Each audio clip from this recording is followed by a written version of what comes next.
Yo, welcome to the FlyGeek Radio podcast, episode number 7. My name is Matt Adams, and I'm here with my good friend Charles Francis. We've actually got a guest on the show, none other than Mr. Alex Bailey. And today we are going to be talking about Lumoid, iPhone special event, and a little bit about Microsoft. Yo, let's get started.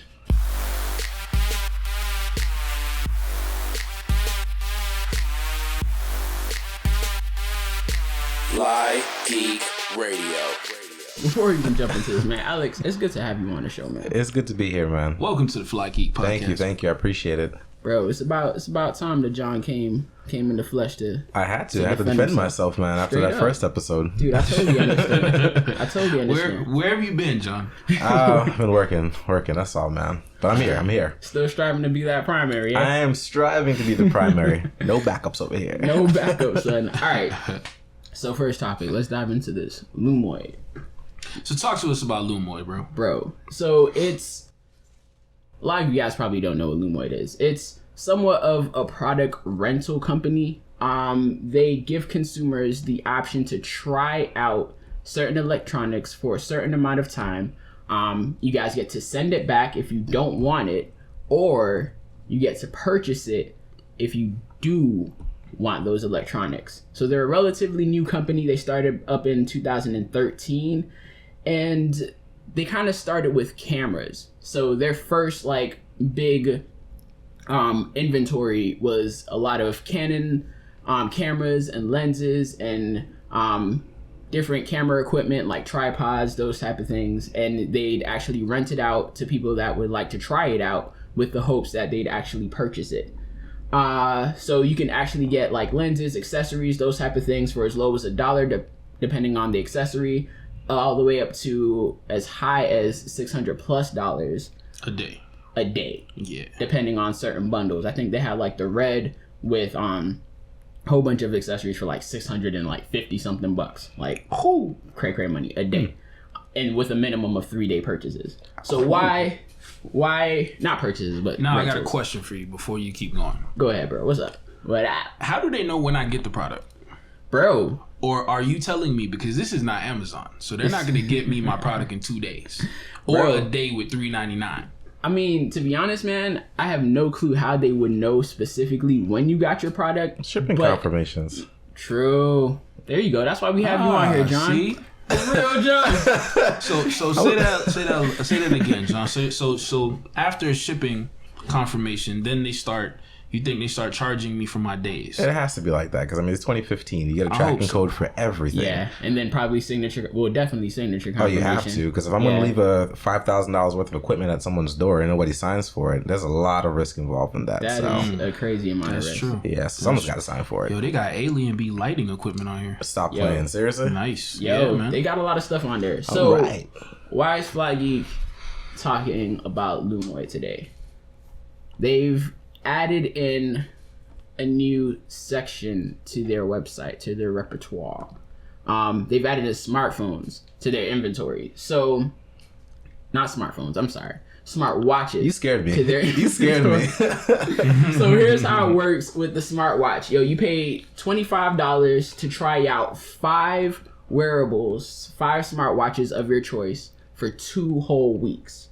And during that 2-week period, you decide whether or not you like the watches, and the ones that you want, you can keep. And that $25 goes towards your payment for those watches, for the overall price. And the ones that you don't like, you just send back. And if you send back all 5, then they just keep your $25, and you had a chance to test drive 5 watches or wearables for 2 weeks. That's interesting. I think that... Well, here's my thoughts on this, first of all. I think that I think it's pretty dope. Like the fact that there's a company out there that's doing stuff that's kind of slightly out of the box. Like they're allowing you to try something out. I mean, it's not completely out of the box like a rental or something. Like rentals have been going on since God knows when, probably Flintstone days. But for the fact that I can get 5 watches and try those things out for 2 weeks in and of itself, I don't see a lot of other companies doing that. Besides that one time that Samsung offered all Apple customers, if you guys remember that, just recently. Yeah. All Apple customers the ability to use their new S6 Edge Plus or their Note 5 for, I think it was, a week or something? Yeah. I think it was a week or two. Yeah, it was a week or two. Free of charge, and then you send it back if you don't like it. If you do like it, then you can buy it. So, yo, hats off to these boys, man. Like, they're kind of stepping their game up, yo. How y'all feel about it, though? Talk to us, John. Bro, everybody's gonna think his name's John. Yeah, my name is Alex. Just want to clarify that now. Honestly, I think it's a pretty awesome strategy, not just for the consumer, but a business move as well. Standing from a consumer standpoint, I think it's pretty cool because I hate returning things. So, and I'm a tech guy, so I'll buy it just to try it. And if I don't like it, I gotta have that awkward conversation with the person about why I'm returning it, why I didn't like it. They try to like ask me a million questions to try and change my mind and keep it. I totally dislike that. So, you know, it's hard to explain to someone I like tech and I just want to try it. So give me my money back.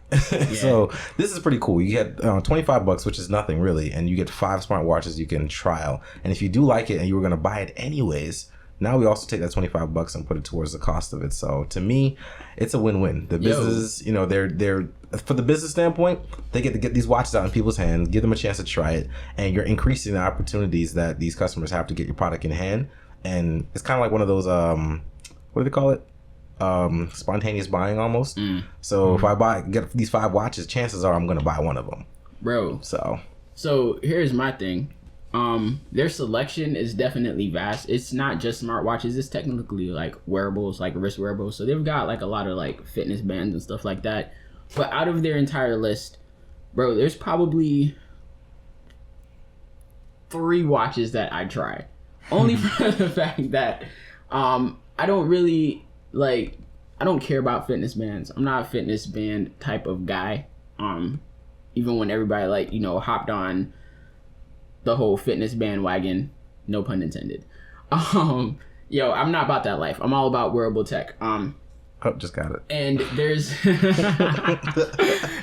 there's only a handful of devices that I'd really like mess with on there. Like they don't have I was looking for the LG like to see if they had the G-Watch R or the Urbane. They don't have like those devices. They've got the 360. I'm really hoping that they get the newer devices that are coming out. So like the 360 second gen or the Gears 2. Yeah, the Gears 2 will be really nice to try out. If they get that, then I'll make my like first $25 maybe purchase. You know what I want? Talk to me. I want that $1,000 Huawei watch. That's what I want, bro. Not on there, bro. They need to bring that gold Huawei.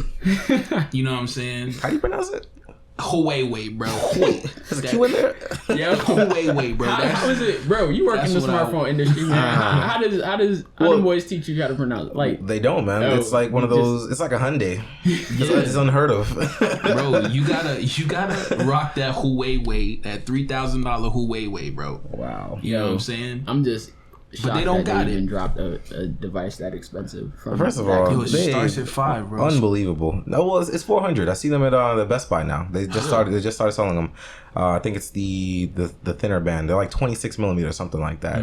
And just FYI, if you're a man and your band is less than 46 millimeters, you're not a man. I just want to let you know that. There's some guys that need something a little bit sleeker than. Well, wear your girlfriend's watch. So that's why. So I don't get like they have these bands that are extremely small. It doesn't really stand out to me like a nice looking watch that looks different than any other nice looking watch out there. So for me to spend that kind of money on something that I can get elsewhere from a better known company like Motorola, for example, I can't see me spending $500 on a product I can't even pronounce properly. Now here's the thing. It's pronounced Huawei. But here's the thing. Okay. I totally agree with you. I'm going to say I agree with you 85% of the way. Okay. The other part of it is I really think that whole not really knowing them thing is about to change, bro. because they're actually going to be. Yeah, they're doing making some moves, man. They're working on that next Nexus phone. Yeah, I saw that and I was disappointed. And I felt the same way. I was disappointed, honestly. Huawei is about to be real. I can't even take it serious. But bro, we're coming from like Metro PCS. Like I remember the first Metro Hawaii, whatever, however you pronounce it, phone, and that just had like a horrible rep. Horrible. To begin with. So in my eyes, it's like, first impressions are the last impressions. Yeah, definitely. Like, bro, that's in Google, man. That's how I see these boys. And it was definitely shocking for me to hear that Google is actually working with these boys. It's the same thing I said about. I almost pulled out my stocks, man, because I was so upset about that. Hey, bro, if you got stocks in Google, sell them to me. I know. Well, listen, if I can afford some. Not sell them to me. Let me hold some. For real, let me get some stocks, bro. You got the money. Ball out. No, but seriously, I for whatever they're called, Huawei. For their sake, I hope that they. That's not how you pronounce it. I hope that they do well on this venture. Honestly, if you ask me, I think they're really riding the Nexus coattail to kind of bring their name up. But I'm just throwing that out there. Hey, but Google's letting them do it, man. Well, Google has nothing to lose. Do it. They've got nothing to lose at this point, man. They've got the brand in solid. Google still is like a company of such reputation that they'd pick a manufacturer that would. I don't know. Like, I don't see Google just going out and, like, partnering up with anybody. Let me tell you something. I know that Google is so confident in their brand and their product. I guarantee you next year's Nexus 6 2016 will be manufactured by Apple. I promise you. Stop it. I'm telling you. Well, you heard it first. You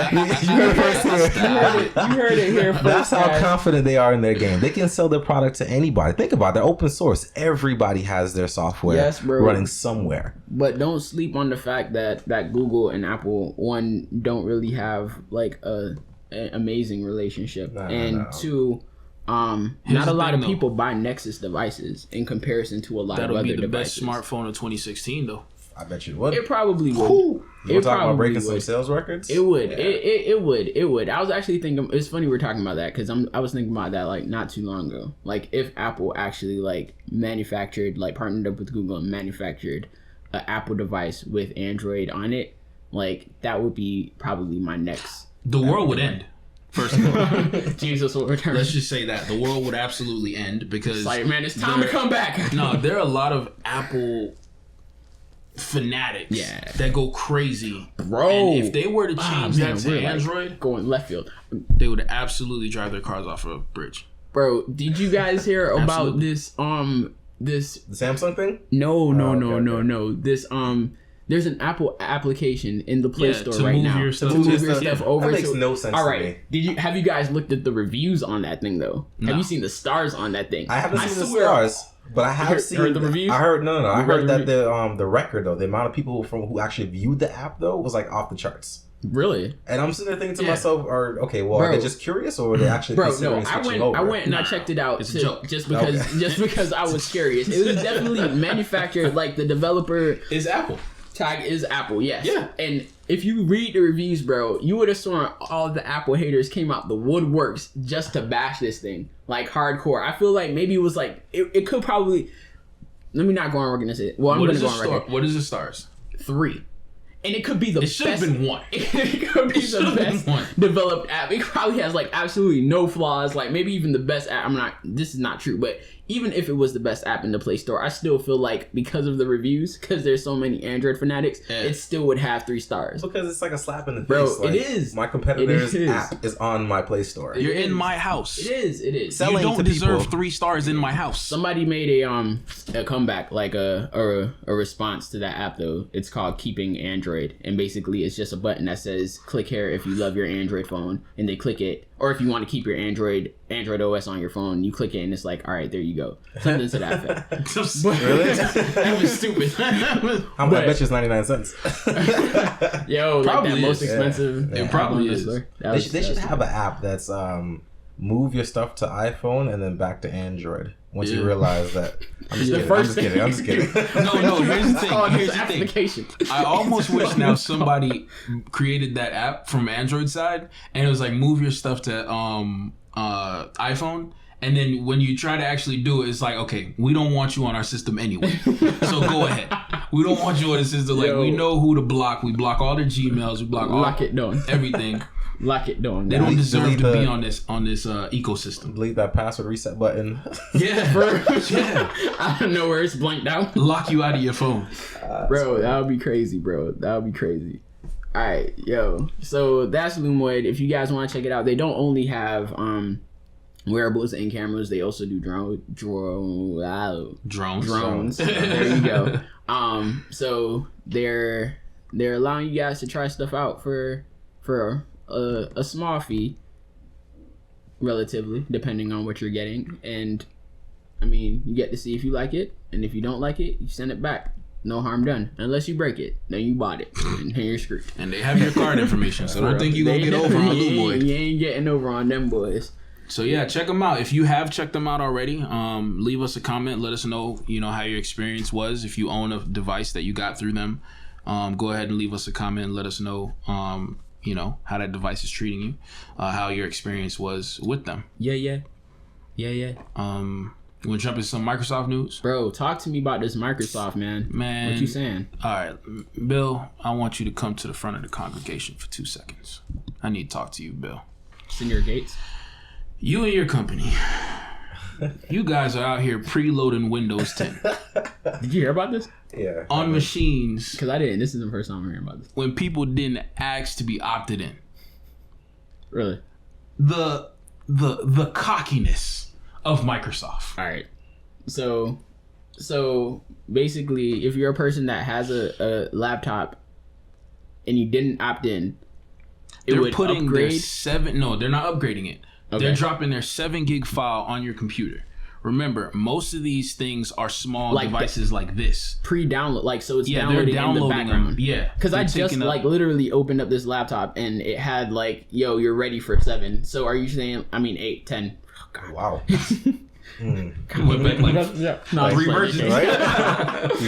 You're ready for XP. 95. Me. Pack 3. Yo, y'all remember me? I remember me. Yeah, I remember you. Yeah, thanks, man. See you right now. I want to go to your Emmy. I'm trying not to. Wow, look at this guy. So, just to clarify, what if, right? Yeah. All right, let's backtrack a little bit. So, you're telling me that Microsoft is installing the newest version of their operating system, which is 10 or 10.1? Windows 10. Yeah. Windows 10 on any Windows device, no matter what it is. Yeah, if your computer is compatible with Windows 10, they're pre-downloading it on some people's machines. So that's awfully kind of them. But so here's my other question, dude. What if you don't have 7 gigs free? That's the thing. They're doing it anyway. How? They're just downloading it. And it just sits there. The reason why they found it out is because someone actually wondered why their hard drive was red when they opened my computer, and they actually did research. I guess the person was techie, so he did research and went through and found this MS bin folder in his C drive, and he's like, "Yo, what is this?" And it was taking up 7 gigs of his hard drive, and he had a small machine. I forgot what the computer was, but he had a small computer that was maybe those 32 gigabyte hard drive SSD, the small ones, and he's like, "Yo, I'm on red. I can't install anything." He's getting errors all around the device, and they found out. I guess I forgot who it was. It might have been Verge that reached out to Microsoft, and they're like, "Yeah, we are pre-downloading. We want to make sure we gonna let y'all. We're not even gonna hide it. Yeah. We put it on your computer. You caught us. So let me throw another spin on that then. So if let's just say, for example, this hard drive only has 4 gigs available space, and they're downloading this file with 7 gigs. Is Microsoft deleting 3 gigs worth of data to get deleting? Yeah, I doubt they're deleting it. They're probably going to run into an error when they see that they don't have the complete 7, and it may stop at that point. I'd hope so. If they don't have the complete 7 gigs available, but man, they would have such a storm. Listen, but I mean, the fact that they're forcing their new software, and honestly, I'm not a Windows guy anymore. I'm just gonna put that out there, especially for the computers. But gladly stick to my Mac. 5 swipes all day. Anyways, only the real Mac people know what that means. Mac plan. But my thing is that if you're gonna force someone's your operating system on someone, you got to make sure the previous iterations were worth it though. Because from what I understand, the poll shows. Well, bro, a lot of people were not happy with Windows. 8. I think it was 8. Yeah, 8 was a big fiasco. But the thing about 10 is I think that the things that they changed in from 7 to 10, from 8, to 10 is like legit. Like the start menu, they brought the start menu back. I saw that. The new start menu looks, at least to me, like it looks fly. I got a chance to like dabble with it. It's not my daily driver because a lot of the things that I need for work I can't use with Windows 10. But yeah, like it looks like it's a solid build. And not only that, like 10 is also like encompasses their mobile version. It encompasses their tablet version. Like it's all of that like built into one. Yeah, gaming. Yeah. Like I think, does it have anything to do with Xbox? I feel like they probably have. There's like integration in there somewhere, but it's not 10 running on it. Yeah, it's legit. You can like play Xbox on Windows 10. So like, I think that this is gonna be their strongest build, but regardless of it being their strongest build, don't download stuff in the back of automatically. And see, Microsoft, I want you to, and I know that you listen because we're that big, but Microsoft, I want you to understand that we know why you're doing this. First of all, we know why Windows 10 is free. You just trying to spy on me. For real. You know what I'm saying? They need that data, bro. We know you're trying to get as big as Google as far as your information is concerned. So first of all, that's why you're giving it to us for free. Don't think we ain't out here think you charity and us. That's a word, by the way. I don't care if y'all don't think it's a word. It's a word. You're not out here giving us charity, all right? You're not giving us this thing for free. You know, we know that you're about your money, and information is money in these days, in this day and age. So we know why you're giving it to us, and now that you're out here preloading it, people are purposely avoiding downloading Windows 10 because of that reason. So you're preloading it now. You're like, nah, we're gonna get the information whether you want to give it to us or not. Because as soon as you opt in, apparently it's when you opt in, we don't want you to have to download it. Yeah, we just want it to install fast. Right. Which would be what they'd market to the consumer. So you have a choice on whether or not to install. Right. To install. Remember, you also had a choice to download it. Yeah. No, you didn't. They took in the beginning they gave you that choice. Okay. They took that away. So don't be surprised, people. You come home and Windows 10 is running on your machine, installed already, all your apps updated. Don't be surprised to come home and see OS X running. Don't be surprised because look, they gave you that choice to download it. You say no. They gonna download it anyway. They're like, don't worry, we know you don't think you want it, but we gonna get it to you anyway. For real. We gonna get it to you anyway. So that's crazy, man. That's crazy. And myself personally, I already downloaded Windows 10. Yo, how are you like a couple weeks into that thing? Yeah, my Windows 10 machine isn't my main machine because I wouldn't do that to myself. I'm way too busy to have any issues. So I have my main machine running on 7 still, but my the machine that I use when we podcast is actually running on 10. I don't really have any issues. I have issues with this machine, but I'm not gonna blame that on 10. Yeah. So I'll save my thoughts on 10 when I actually get it on my main machine and I'm using it 24/7 and whatnot. But so far, so good. You know, I like everything about Windows 10. I've seen Windows 10 though in the wild at work, and it's not. People are having so many issues, like I can't left use it and for right. work stuff, man. Like I can't until it's gotten like its bearings with all the applications that we're running. Yeah. Like I can't use it for that. At least Service Pack 3. Huh? Nah. Well, some of the things that we use, the programs that we use, don't support it yet. Gotcha. So I can't even try it. There's some that do, but I'm still kind of like, nah, because they have to like constantly like update their patches for 10. So I'm just like, bruh, I can't really deal with that. Yeah. I just need stuff to work. What were you saying, Lex? No, I was saying, granted, I'm not a Windows guy anymore, but at least Service Pack 3. That's all I'm asking. I got you.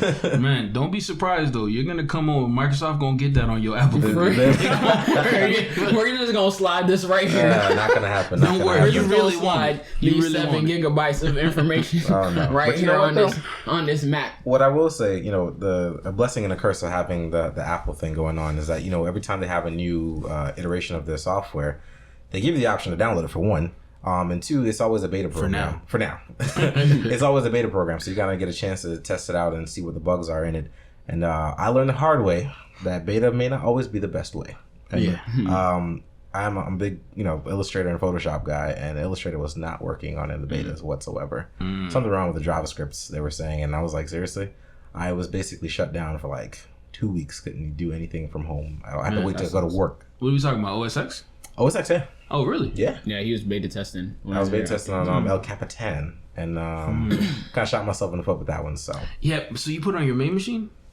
Oh, I don't have any other machine. Gotcha. Coming from the guy that doesn't even want to use a phone as a backup. Listen to you. All right, no, right? You need to have backup. Some of us don't have, 10 screens running at one time to make one website. Shots fired. But all right. Well, yeah, stop beta testing on your main machine. Oh, definitely. Yeah, learn the hard way. Yeah, we all learned. We've been there. Yeah. Now I'm going to do it on the work machine. At work.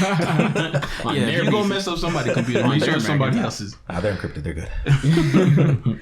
Yo. All right, so you know what? We should probably let Alex tell us about this Apple event, man. Yo. Because he actually respects Apple. He's an Apple guy. Apple lost my respect after the first iPhone. Okay, let's clarify something. I'm not an Apple guy. I'm a tech guy who appreciates all companies except for Huawei. Hey, listen. They coming up, bro. Give them boys like it's the next big thing. Listen, they have one chance now to redeem themselves with this Nexus. They do it, I'll stop talking about it. Q1 of next year, bro. Yeah, let me see those sales first. They're gonna be all over. If they're sold out within the first couple of weeks, they'll have my respect. Bro, if they have an invite system, they're done for. Anyways, not gonna go there. Not gonna go there. Man, don't get me started on that. Yeah, I heard episode 1. I heard episode 1. But no, as far as Apple's event is concerned, they came out in Apple style as usual. Made a big thing about it. Timmy. They announced the new iPhone 6 and 6S and 6S Plus, and I'll be honest, I'm not an iPhone guy. Like, I'm not really impressed with their innovation or the lack thereof, to be honest. This is the first iteration of the iPhone that I'm actually like, okay. They actually stepped up something different. I see the difference this time around, you know what I mean? Really? For me, again, we're not comparing it to like a Note 5 or an S6 that came out this year. I'm comparing it to what it's done in its own history. And this is the first time they've touched the camera in since the 4S, I think it was. The 4S got bumped up to 8 megapixels, and that was 4 or 5 years ago. Yeah, 4K now. They jumped straight from having 8 megapixels to 12, but they also added in the 4K, which I think is a really nice touch. They also bumped up the front-facing camera to 5 megapixel, which is really cool because they've also added in a flash feature, which brightens the screen 3 times brighter than it normally goes. Yeah. Just to give you a flash while you're taking your selfie. Yeah. The front facing. Okay. Not to mention the 3D Force quick question. What if your brightness is all the way up already? No, it doesn't matter. It's 3 times that. There's a brightness setting that you can't get unless you have that flash. Well, the flash itself, you can't control the flash on the screen when it comes to the selfie. Gotcha. It's automatic. It's automatic. Have you ever... you don't Snapchat, do you? No. Okay. Because Snapchat has something similar to that. Like, if you're in a dim setting and you're doing a selfie, they have, like, a mode where you can make the screen, like, a little bit more gray. So it shines light out from the front-facing screen itself. So it's not even, like, a flash on the front. It's just the screen shining out, like, a brighter hue. Yeah, kind of like the G3 that nobody knew about did that. It brightens up the screen, or on, like, it's a white screen that flashes. Yeah, for this one's a complete white screen. So if you look at it on the screen, it's the picture that you normally would see of yourself in the selfie. They drop the size of that box to the middle of the screen to maybe like a third of the actual screen, and the rest of it is just a whiteboard that flashes. Gotcha. So it's pretty cool. That's actually... It's not a bad idea. No, that's actually in this generation, the selfie game thing, it's wreaking havoc everywhere. So get on your selfie, boy. If you're a man, you're taking selfies. Bro, why are you out here just like questioning people's manhood left and right today? I'm just also gonna throw this out there. If you don't have a beard, I'm just kidding with you. But I'm not really one for the whole selfie thing. But I get it. It's the craze these days. So I think Apple's approach to incorporating it into their new technology, I think, is a really smart move on their part. Bro. On top of that, now they've got the 3D Force Touch, which to me was probably the most appetizing part of the new iPhone launch. So what is 3D Force Touch? 3D Force Touch. For those who don't know, it's basically they developed a new screen for their phones that's sensitive to the amount of pressure that you put on it. So a certain amount of pressure does something different than a different certain amount of pressure.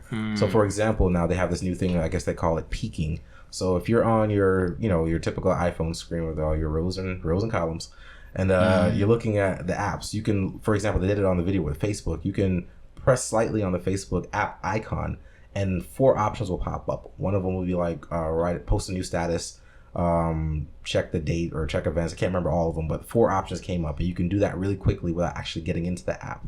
That's interesting. The coolest part about it, I thought, for me personally, because I go through at least 1,000 emails a week, is in the email box. Yeah, while you're there looking at a list of all your emails, you can slightly touch it, and it'll bring up a whole preview of it, and you can slide up and down reading the actual email.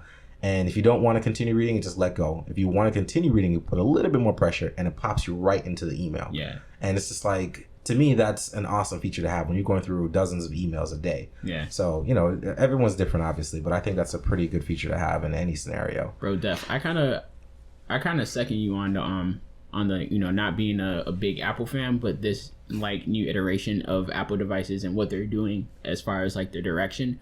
Like, I back it. Like, it almost had me thinking about possibly like, yo, like, I wouldn't mind going back to, for real, like, I wouldn't mind going back to Apple if they continue this like this stream like of innovation. I wouldn't mind going back to them. Bro, you already know, everybody here knows, all the followers know Matt's the innovation guy. Like, I love when companies... That's not innovative though, bro. No, I'm gonna let y'all finish. Hold on. I got something to say. I'm gonna let you finish. So just the fact that, and it doesn't have to be like groundbreaking, you feel me? It doesn't have to be like, yo, we're gonna create like the new phone that's gonna cook your breakfast. Like, I'll buy that phone because it's cooking my breakfast and no other phone's doing that. But just the small things that I can implement into my everyday life that I feel have a place there without me having to change my life to use that. Like, I can, that Definitely. 3D touch thing was dope to me. They also had, I mean, and this is like whatever, but there's like, you know, little cherries that they throw on top, like the live photos thing that they added in there, which was kind of cool. Nobody's really doing that. But when you take a photo, what the application... Just to clarify, no one is doing that on the home screen. You can't set that as a home screen picture on any of the phone. That whole live photo thing, HTC did that. Zoe. Yeah. They've had that since the M7, I believe I did not know that. I could be wrong. It might be M8. It might be the M8, but HTC started the whole... It's called Zoe. So basically, it's a live view. It's 3 seconds before you actually take the picture, and it has a...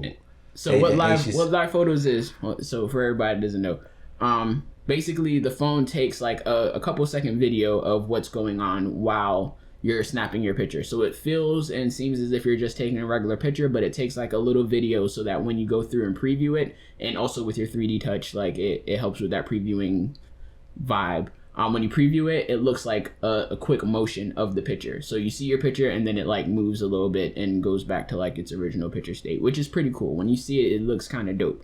What I didn't know was that HTC was already doing that, but that doesn't really surprise me because Apple is all about not giving everybody everything until it's already been beaten by the horse. I remember Bluetooth was a thing way back in like iPhone like 3G versus 3GS, and everybody was using Bluetooth. Goodness gracious, my mother was using Bluetooth. So, so I mean, yeah, so. That's nothing new. But before we jump into Charles, because I feel like Charles is like has a burning testimony. Guy, you guys don't see this guy. he's itching right now. He's scratching his neck. Then with that Charles comment, you don't see this guy's reaction right now. So but he's just waiting. He's ready. Yeah, I'm just lying behind the cage right now. Right before he goes, I just want to say this though, from Apple's standpoint, the reason why I respect this particular version of the new iPhones is because they didn't pull the typical Apple, which is wait 4 years after technologies have been in use and kind of played out to invent it or to reintroduce it into their product at that point in time. For example, when the iPhone 6 came out and they were making a big craze about the I think it was a 720p screen or 1080p screen on the 6 Plus, and there was a side-by-side comparison I saw. I think you posted it actually on Facebook. Probably did, of the Nexus 4 from like 2012. There you go. That had a 1080p screen already. There you go. So this time around, I like the fact that they've actually caught up to the market by adding the 4K, for example, and the 12 megapixels right off the bat. To me, that seemed like an true Apple nature. That seemed like something you wouldn't have seen until the 7.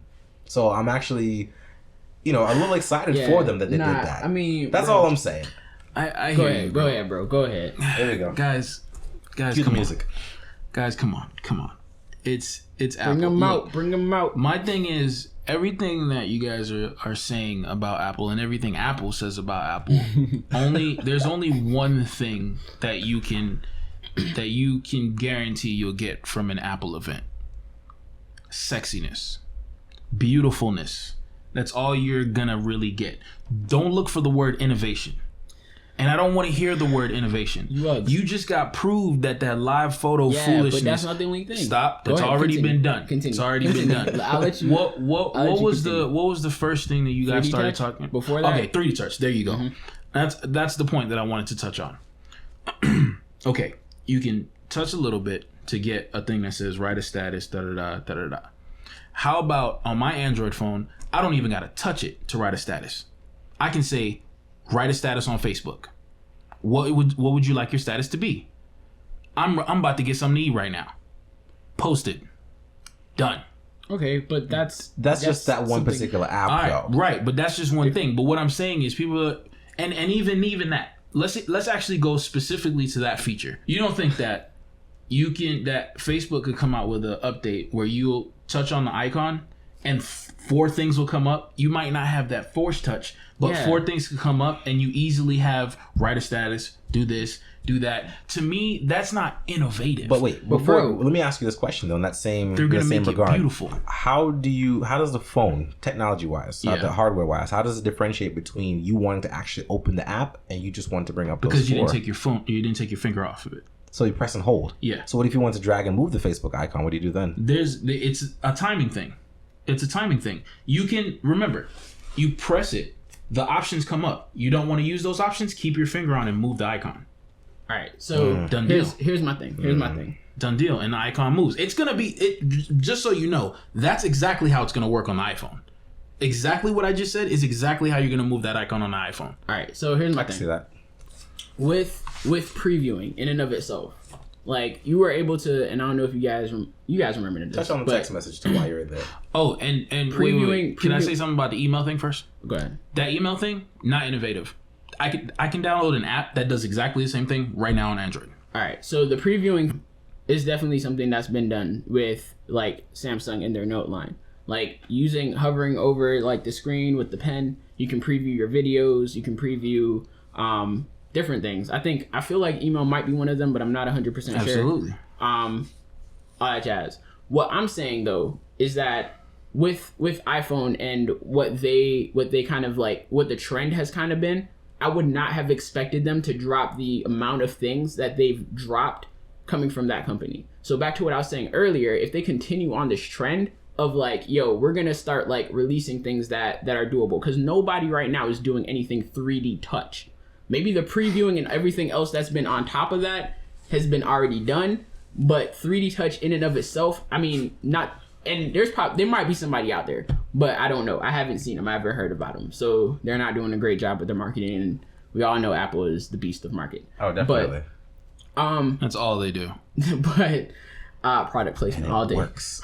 But here's the thing, bro. Like I was not expecting, coming from Apple, these features. Like I was not expecting the features that they dropped, and it actually surprised me. I was like, okay, like this is actually something good. Granted, like I didn't even watch the full Apple event. One, because I didn't have time to, so I had to get like the Reader's Digest version and just grab all like the quick keynotes and points that they went over. And I was like, wow, like I've never been able to be astonished by an Apple event, like especially from like the number to the S version. Those are never astonishing. Always the worst ones. Those never have like any type of like interesting factor. And I was actually like, this is the first time, and I told a couple people, like I was like, yo, like I'm actually happy for what they've done with their iterations. Like with this from this new S version, I'm actually happy with the things that they've added into it. Definitely. And before Charles goes off again, I do want to say this though. While they're not being innovative, on a holistic view, I guess, the 3D touch in itself has so many applications that it can utilize, specifically for app developers. Because also consider this now, they've already got games out that take advantage of that same pressure sensitive thing. So there's a game that they previewed. I think it was some kind of battle. It's like a first person shooter game. Yeah, and it was pretty cool because you could apply a certain amount of pressure to move. I think it was, and you put a little bit more pressure on it, and he starts shooting. Yeah, to aim down sight, like all that. Little things like that. All right, so that's pretty cool. For example, if you can aim down sight by half pressing the screen, kind of like a shutter on a camera, and then fully pressing it to start actually shooting at the guy. I'm not gonna lie to you, Apple's always done it big in mobile gaming. That would really put them over the edge at that point in time. That's just me. The technology there, the way Apple's presenting it, I don't think it's that like, oh my gosh, it's grand.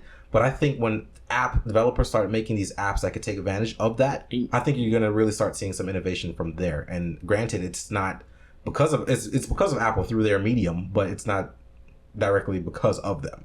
Yeah, and so that's that's gonna happen because there definitely Apple has like probably the most, I don't know, like don't quote me on this, but I feel like Apple has the most developers right now. Like there are people that would develop for Apple before they develop for iPhone, for Android, and they've got like the bigger like developers as well.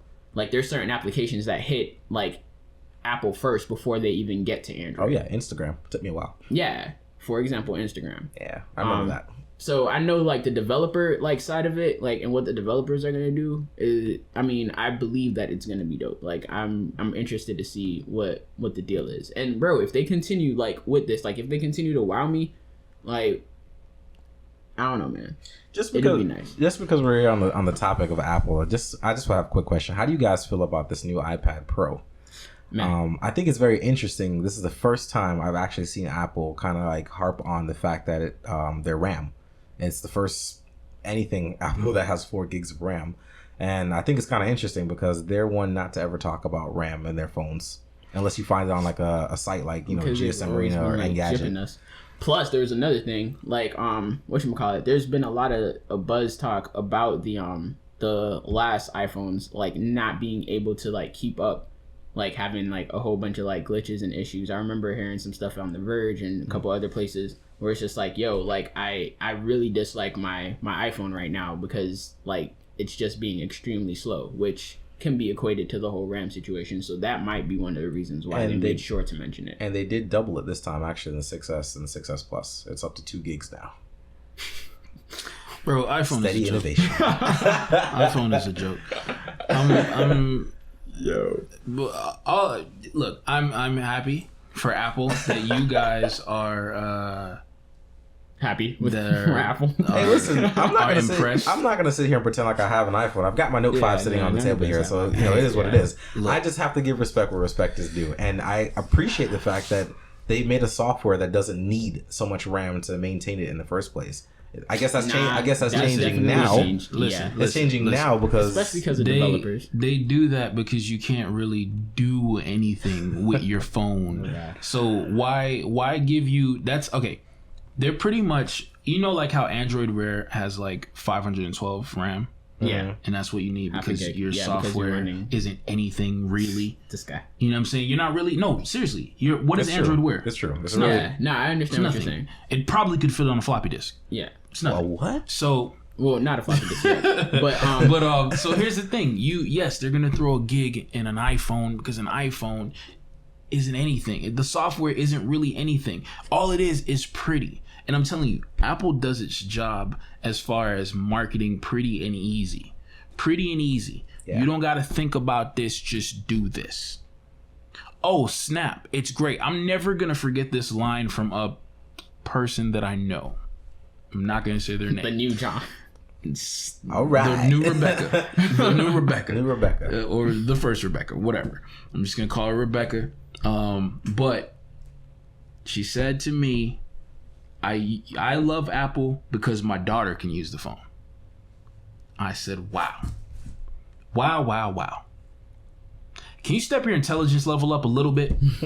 You use an Apple phone because your daughter can use an Apple phone? Can your daughter drive your car? Why don't you just take the bus? It requires no thought in getting you to work. Just take the bus. Have someone drop you because you drop your daughter to school, so have someone drop you to work. It requires no thought. Bro. What happened? Oh, I don't want to think about it when I use my phone. I just want to pick up my phone and use it.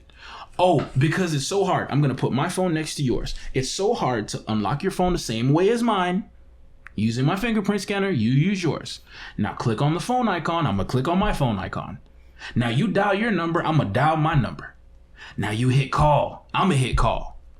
Bro, here's the thing. That was so difficult. Here's the thing. It's like, get out of here, man. Here's the thing, man. Get out of here. But wait. I just want to get this out because I'm not going to talk about Apple anymore after this comment. Apple, right? To me, is the definition of being sexy. That's it. As far as innovation, no. They're not doing anything first. You point out something that they did first. So you're saying that Apple's basically a good-looking girl with no brains? Hold on. Let's a dumb blonde. A fine dumb blonde. Let's pause there for a second. Let's pause there. All right. Because we're talking. Let's not categorize. She's gorgeous. Let's be specific. She's gorgeous. But I wouldn't marry her. This. You mean you're talking about iOS, not Apple, the company Apple? Yes. Okay. So iPhones, iOS, anything they're mobile. iOS. Yeah. Okay. So let me clarify that to the people, because you're drunk if you think I'm talking about the computers and all that. Well, boy, be clear. Yeah. So let me clarify, people. I'm talking about crap OS, or some people like to call it iOS. iOS. Anything called iOS should be purchased by Google and tossed immediately. I have a saying recently around my parts. The first thing you do when you buy an iPhone is you return it and buy a real phone. First thing you do when you install it. That's the first thing that you do when you purchase an iPhone. Listen, you return it and buy a real phone. Here's the thing. Okay? I still feel the same way because of their track record. But again, if they continue on this path of not releasing stuff first, on this path of actually making leaps in their iterations, or like in our eyes, I will say that. I will say that. I will give you that honesty. They are up to date.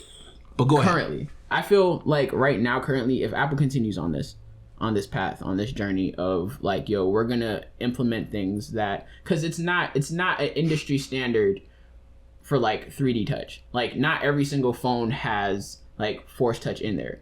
Like, you feel me? It's not like we're just talking about this one feature, bro. It's gonna be called. There's gonna be something else next week. In my opinion, that's the biggest feature that they drop. Yeah, it's pretty much the only. In my opinion, that's the biggest feature that they drop, bro. Yeah. Just like when we were talking about the next bit Robin, like their biggest feature is that whole cloud uploading not foolishness, but that whole cloud uploading thing. It's foolish. So like that's the pinnacle for me personally. That's the pinnacle of what they dropped. When I saw that and how that implemented into the OS itself, I was like, hats off to y'all boys. Like, I actually like this. You did something that I actually like. And if they continue to like build on like this, and it's not even just, build on 3D touch or build like devices that are at least up to date. If they continue on this, we're gonna like continue to like make like phones that try to innovate. Yeah, try to innovate. Like, I think they're gonna be an even bigger force to reckon with. Like, even for pre-Android like fanboys, because I got my eyes on them now. Look, Apple, just keep going in your direction of whatever you're doing, because you've won over, or are winning over in the process half of the show. You're in the journey. Or 2/3 of the show. 2/3 of the show. And again, I respected you when I owned you for every phone until 5. But after that, I realized that all I did was buy a new wallpaper every year. And here's the thing. I'm tired of buying new wallpapers, Apple. There's apps for that. Do something. Yeah, there's apps for that. Do something to make... You can do something to make majority of the world happy, but I'm sorry, I'm a power user. So I'm going to need things that your phone can't do. If you can innovate enough to get me to change that topic, then fine. And stop changing what the great Steve Jobs has done. That's another thing. Which was making everything the way it currently is. You know what? No, because they just released Apple Pencil. There is a photo from Steve Jobs, I think 2007 event, where he was talking about the Notes stylus. Who needs a writing device on that? Steve has always been doing stupid crap like that. Hey, like, even with other things that he himself has said, why would I do this? And then he goes out and does it. Here's the thing. I remember when people used to make fun of me about my big Note device. Those same people have a 6 Plus Mega X, which is bigger than any Note. Yes, bro. But okay? It's okay, those same people. It's because okay. You know what? You can't beat them. Join them. I feel like you have like a personal vendetta. No, I just hate Apple making foolishness. I hate Apple making foolishness. All right, so Android Pay, let's run through this real quick. Quick, baby. So I woke up one morning and I saw a notification on my phone. I was like, wiping the crust on my eye while I'm sliding down my notification drawer, which is the first thing that I do when I pick up anybody's phone once again. Hey, don't let this guy hold your phone. Seriously, this guy is a hacker, dude. Don't let this guy hold your phone. Who's texting? So I slide down the notification drawer and I saw Apple Pay is currently available for download. I click on that thing. I put both of my cards, one debit, one credit, into that thing. It had a picture of my card already and it looked beautiful. And I got a chance to try. Well, we got a chance to try it out. So to just touch on that a little bit, the pre-existing wallet app was updated to Android Pay. So if you had Google Wallet on your phone before, the notification came through, and Google Wallet was updated to Android Pay. For person-to-person transactions, there is a new wallet app available in the Play Store currently, and you can go ahead and download that. The reason why Matt's cards popped up when he logged in with his Gmail was because, of course, they took all the cards that you had in Wallet over to Android Pay. And luckily enough, once we did that, I think it was like the day before the notification came through, or 2 days before, Wells Fargo actually announced that they were supporting that. What does that mean? Well, now if you're a Wells Fargo customer, at first they didn't have support. There was like support from maybe 3 banks. Yeah. When Android Pay first came out, I wasn't really worried if they would get support or not. I mean, Wells Fargo is a huge bank, so I knew that they would eventually get support. But luckily enough, they were kind of slow at it. They were kind of Apple at it. But luckily enough, the day before Android Pay came out, Wells Fargo announced support. So we were lucky enough to actually, right before recording this episode, run to Walgreens and try it out. And I'm gonna let Matt tell us about our experience. Well, tell us about your experience, and I'll tell the people about my Walgreens experience, or my Android Pay. My Android Pay experience. So I mean, it was mad easy to Apple Pay.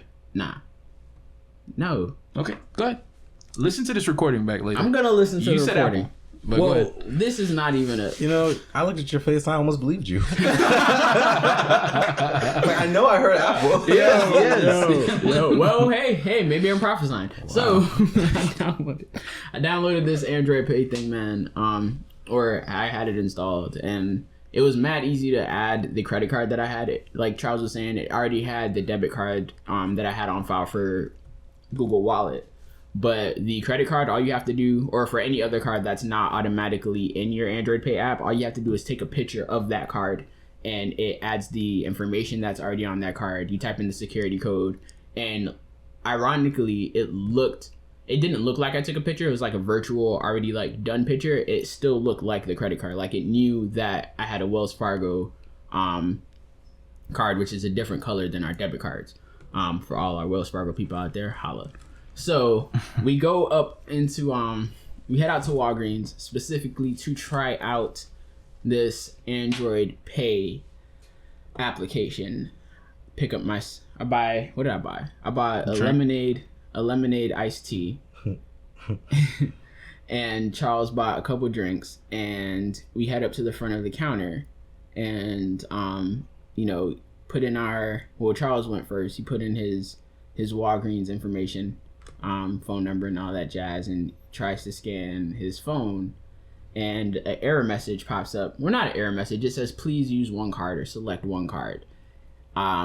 After trying multiple times, he got frustrated and just pulled out some money and paid for it. Well, I didn't get frustrated, but I did end up paying with cash because we had people waiting behind us and I didn't want to keep trying it. But He's currently using the what are you using? The Samsung Galaxy Note 4. But here's the thing. I already think I know why that happened. But for your phone, it actually went through. So my phone went through. Yeah. Slapped that thing right on top of it. It did actually come up with the please select one card thing, but after holding it on the terminal for a little bit, like for a couple of seconds, Android Pay popped up. It showed the default card, which is my Wells Fargo debit card, and I think it asked me to tap to pay, and I tapped to pay. It brought up a notification, made a nice little beep on my phone and on the terminal. Brought up the notification that I had just paid Walgreens how much ever I paid Walgreens, and it was good to go. It was a beautiful experience. See, here's what I think why mine didn't work. Well, Charles, let me ask you this real quick before we get into that. Did you see anything that says like insufficient funds? No. Because no. Okay, all right. No, seriously, that's 90% Americans. No. Okay. All of my accounts are sitting lovely at the point, and my back pocket was sitting lovely at the same time. Go for it. But what I think the issue was is that for those of you that didn't hear, I said it in one of the episodes, but Note 4 actually doesn't come with wireless charging. But I purchased a wireless charging the battery door chip or whatever. No, it's something that you put inside the battery, and inside on the cells of the battery, and you can actually add wireless charging to your device. So I added that in my in the phone because again, I'm starting to have a set sort of things that I require to use a device as my main device, and wireless charging is easily becoming one of those things that if I purchase a phone, it has to have. So it's like, for me, wireless charging is like using a few monitors. After you go from using one monitor to two or two to three, you don't want to go backwards because you're used to having all of that real estate. Yeah. So for me, it's like I have to have this wireless charging. Like it's convenient and it's so easy, especially when I'm at work. So anyways, I think that since it wasn't a built-in function, the Note 4 and the NFC on the Note 4, I think that it was blocking it from actually working. At first I thought it was the case. I pulled it out of the case, tried it again. I even made my purchase with cash and waited till the people went, and then I bought something else. I picked up something randomly just to buy it because I really wanted this to work. Delicious. But I really think that it was that extra chip, and I'm actually gonna go back there. I'm gonna pull the wireless charging thing out because I really want this to work. So, bro, I hope it's a different cashier. Yeah, no, well, he's fine. He was a cool guy. Yeah, he was cool about it. Okay. We told him, I was like, hey, Mike, I'm sorry for wasting his first name. Yeah. We were messing with him, man. We were there for an hour at least. He was cool. Hey, man. I really think that it's on. I really think that it's cool. I mean, it did mess up the second time, Matt. Yeah, when I tried to pay for it, and I think that it was something else, man. I feel like, and it shouldn't be this, but I think because you have the ability to put in your loyalty cards into Android Pay and pull them up, and you already had Walgreens in there, so you pulled up your Walgreens card so that they can scan the card on the phone itself, right? And then you tried to pay with it. I don't know if there needed to be like a process where you like deselect the Walgreens card in the app or what. Well, but you went back into the app and you showed like the Wells Fargo card and you made sure that you had that pressed and all that stuff. Mm-hmm. But I felt like it might have been a Walgreens card scanning thing. I feel like maybe if we tried the third time without scanning Walgreens, it might have been a little bit different. But yeah, for me, like you scanned your Walgreens card. I tried to pay after you scanned it from the app and it still had that message up. I know that the message doesn't come up when you try to swipe anything. So there's some type of reading of the NFC like going on for that message to pop up. Like the thing knows that you're paying with NFC, because if you just had paid credit card or whatever, like that little please select one card message doesn't pop up. Yeah, when I first definitely an NFC thing. So it was an NFC thing, and it was beeping as well when we put our phones up to the both my phone and your phone up to the terminal. But it's try taking out the wireless charging chip, and let's see if that works out. But I am definitely excited about Apple Pay. Again. Android Pay. Again. I'm gonna edit this. Oh no! Get you guys. Oh no! We're not leaving that. Oh no! It's too, bro. Oh, don't worry. That's what happens when I'm trying to edit. Like, don't worry. As soon as you give it to me, I'm adding in the part that you kept saying Apple Pay. Yo, so I was extremely excited to use it. Is another reason why to use Android Pay. One more time. You know what? And it's definitely another reason. I think we were talking about it when we were talking about the OnePlus 2. Like, I don't know why they'd not include NFC, especially with all these things. I know that it's not something that a lot of people have used in the past, but with all these like companies definitely jumping on board, when you see banks hop on board with like different like NFC paying applications and you see iterations coming through with like different carriers and manufacturers, it doesn't really make sense not to just make sure that your customers have that just in case the entire like ecosystem shifts. First of all, you have to future-proof your phones. Yeah. They don't care about longevity, man. They don't. Second of all, they don't. When Apple put an NFC chip in their phone, that's when you knew it was time. Hey, I'm just being honest with you. They wanted the innovation. No, definitely not. But if Apple has an NFC chip in your phone, that flip phone better have one too. That's all I'm saying. We're talking about the flip one, not the Android one. All right. So one more thing before we get out of here. I know we're kind of close to time, but just so you guys know, the listeners out there, that if you are going to start using this Android Pay, if you haven't signed up yet, when you do sign up, Google requires that you use that you enable a secure lock screen. Yes. Another reason why I could never have a device that doesn't have a fingerprint scanner moving forward. Being a person without a fingerprint scanner, it definitely makes me really want to have a fingerprint scanner. Yeah. Because it's really annoying. I'm not a person that like locks his device. Charles, you know that. And you give me slack about it all the time. Yeah. But I don't lock my device because I like the quickness of just being able to slide and be in. But now it's usually dead. You know what? Let's not go there. Just saying. Anyways, but now I have a lock code on there that I have to type in every single time I need to open my device, whether I'm using Android Pay or not, just because of Android Pay, which is kind of annoying, but I'll do it for the love. Yeah. So for those of you who are not fans of a secure Android device, and you plan on using Android Pay, you better get happy using a password A. Hey.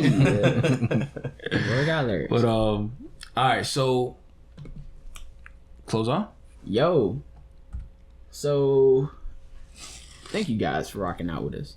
No problem. And we want to thank Alex Bailey. Big thanks going out to coming through. To Alex guys, heading out. What's your Twitter handle, bro? My Twitter, what's that? Listen, you can find me on Instagram, the official Alex B. Okay. And check me out there. I do photography and all that jazz. Yeah, he's a photography guy, so he's gonna hit up Lumoid about that.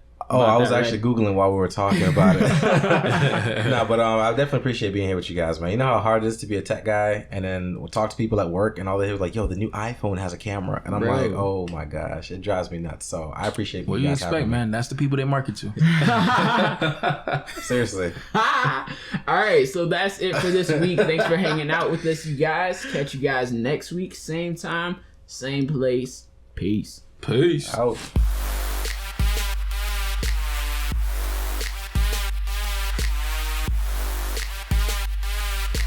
FlyGeek Radio. What's going on, geeks? It's Matt Adams here from FlyGeek Radio. We really hope you enjoyed that last episode. If you did, go ahead and let your friends and family know where you get the latest in tech news. Also, if you're new around these parts, hit that subscribe button. That way you'll never miss out on any new uploads. You guys be safe.